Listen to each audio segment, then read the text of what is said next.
Umakyat na sa 147 ang patay sa Cebu dahil sa Bagyong Tino.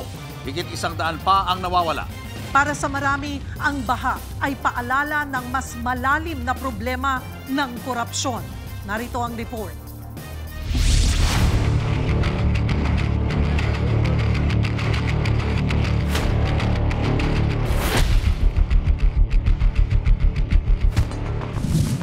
Sa isang iglap, nalubog sa baha ang lalawigan ng Cebu. Higit 100 ang namatay, higit 100 din ang nawawala. Ang iba, inanod, ang iba, natabunan. May ilang sabubong ang naging kanlungan. Paghupa ng baha, tumambad ang putik. Naiyak na lang kami. Wala nang magawa. Walang-wala na, sir. Pati pira, wala na. Wala kaming pagkain. Iba na, wala na. Ubus tanan, pati bahay namin, wala. Maraming gutom, walang naisalbang gamit. Wala kaming salba. Walang damit, wala. Ang pinakamasaklap, may mga bangkay sa kalsada. Paano nga bababangon ang isang ama na nalagasan ng 10 kaanak? Kanyang misis, mga anak at mga apo. Walang natira, kundi ala-ala. Sakit, sir. Sakit yun.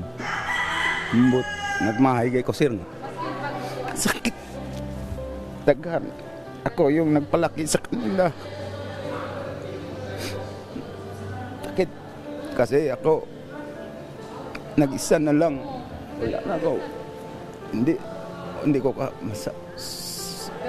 mbut, puso ko din, hindi na tanggap.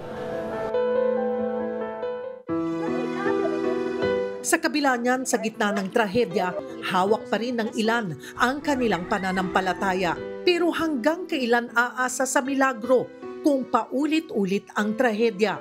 Ang masakit, may mga flood control projects daw na dapat nakapigil sa ragasan ng baha. Pero poorly planned, poorly executed, and we don't know kung may kalokohan din dito. Gaya ng nakasanayan nating mga Pilipino, babangon ulit ang mga Cebuano.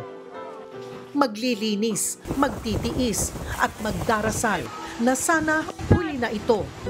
Pero paano lulutang ang pag-asa sa bayan na mas malalim pa ang korupsyon kaysa sa baha? Mga kapatid, Cheryl Hosing po.